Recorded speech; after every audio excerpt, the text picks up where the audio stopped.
You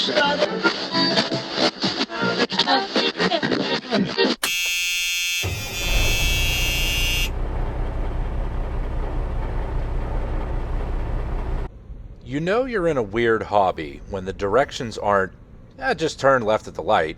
They're, park behind the Dollar General, walk up 3 steps, and don't act suspicious. I'm serious. That was the actual advice. And somehow, it worked. This is Latrobe, Pennsylvania. And if Horseshoe Curve is railroad tourism, Latrobe is railroad networking. Nobody really tells you how to get here.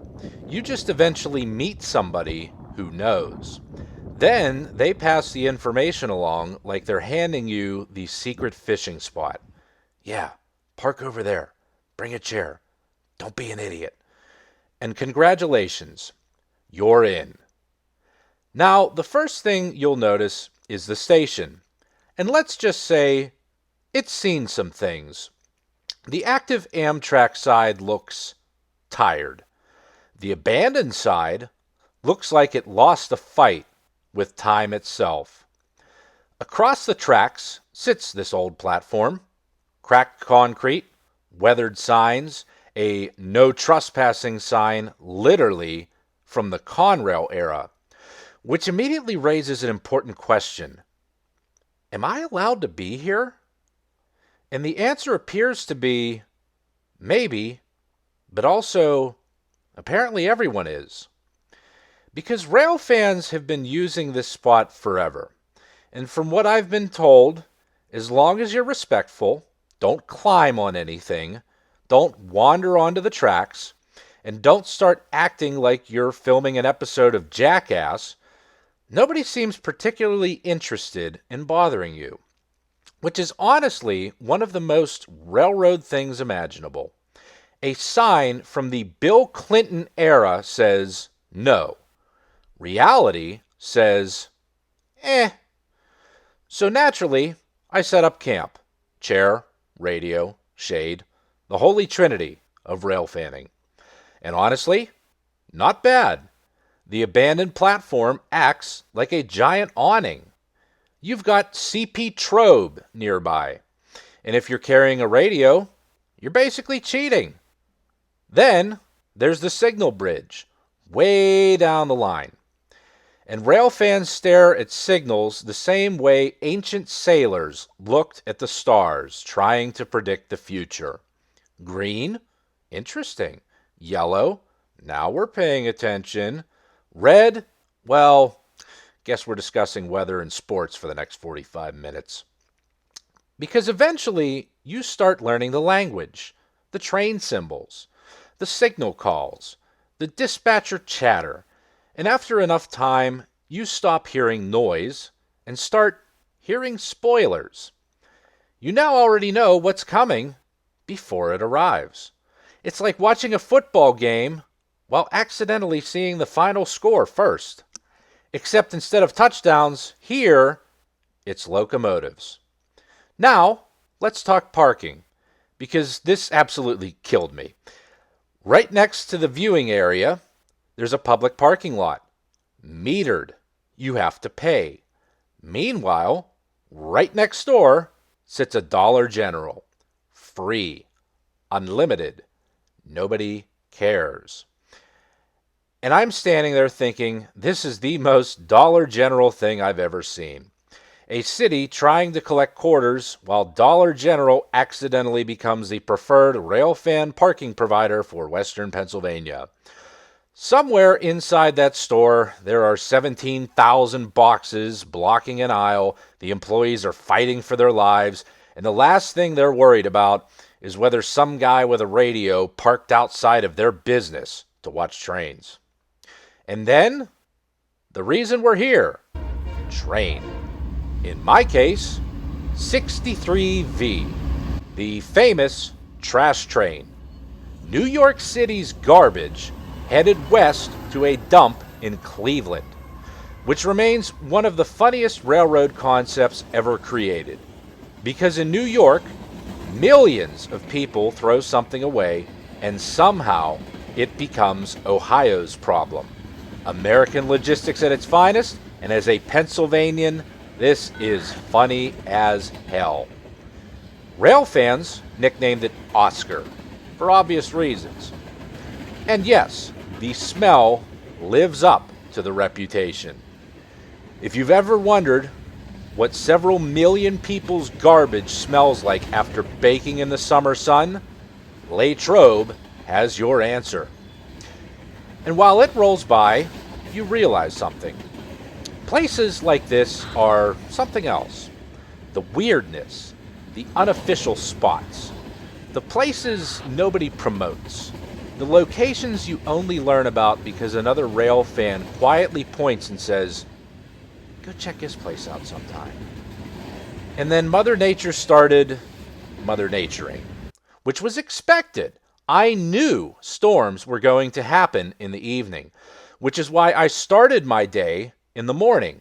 What I didn't know was that apparently Mother Nature had decided to start spawning tornadoes, because a few days later, the National Weather Service confirmed 6 of them touched down, one of which in the county I was in.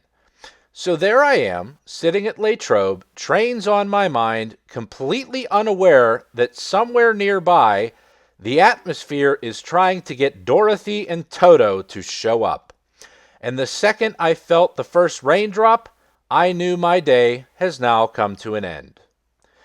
A few minutes later, it looked like God accidentally knocked over a bucket. Not rain, but Forrest Gump rain. The big old fat rain. The kind that makes windshield wipers seem almost pointless. And naturally, my next thought wasn't tornado. It was, man, Chinese food sounds really good right now. So I pull up Google Maps, find a buffet. Reviews aren't great. But at this point, I'm willing to risk food poisoning. General Tso's has that effect on me. 10 minutes later, I arrive. Storm still raging. I'll wait it out in the car. Walk inside and immediately realize this is not a buffet, and I think my fat thumbs picked the other restaurant just below on the Google list. Somehow, I managed to navigate an entire railroad subdivision today, but selecting the correct Chinese restaurant, impossible. Instead, I've accidentally arrived at a takeout place that just happens to have a few tables shoved in the corner. Now I'm committed.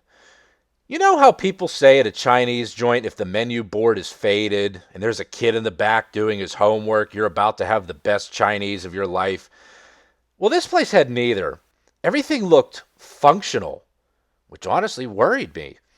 But I'll tell you what, the General Tso's was excellent. The egg roll was outstanding. And I spent the entire meal just laughing at myself. Because that's railfanning. You spend all day trying to predict trains and somehow still can't predict yourself. Which brings me to Big Boy. July 11th, it will travel these exact tracks. I can't predict myself finding the right restaurant, but I can predict that if you're planning to watch it from here, good luck. Because this platform is going to fill up faster than a porta-potty line at a festival after the burrito truck shows up. Every railfan, every photographer, every drone crashing into each other, they're all coming. And suddenly that old Conrail sign might actually become relevant. Because if there's one day that Norfolk Southern Police might decide to remember this property exists, and they actually do have a job to do, this will be the day. Everybody wants the best seat in the house. But after spending the day out here, I think I already found mine. Horseshoe Curve will become Foamer Woodstock. Crescent, now I confirm Whistle Stop, will become Foamer Coachella. And Latrobe? Latrobe's probably headed for Foamer Burning Man, just with fewer art installations and more body odor. So this wasn't actually supposed to be a Latrobe trip. My original destination was Derry. And honestly, Derry was pretty great. Long straight track, good visibility, plenty of room, and the trains here on this stretch of the Pittsburgh Line, oh, they move.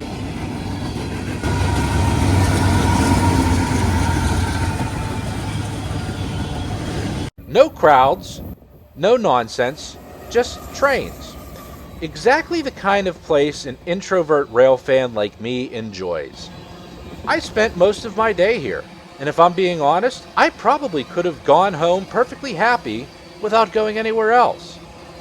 But here's the funny thing. After all of that, after Latrobe, after the tornadoes, after accidentally ordering dinner at the wrong Chinese restaurant, on the drive home, I kept thinking about Derry, not Latrobe. Because everybody spends so much time looking for the perfect railfan spot, the perfect angle, the perfect location, the perfect shot. And sometimes the place you remember most is the place you stumbled upon along the way. Derry had room to breathe, room to think, room to just sit there and enjoy the railroad. And maybe that's why I liked it so much. Latrobe absolutely deserves its reputation, and I am glad I finally visited, and I will definitely come back, just not on July 11th. But if you're wondering where I'll probably be when Big Boy comes through, I think I found my answer, and it wasn't Latrobe. Funny how that works out.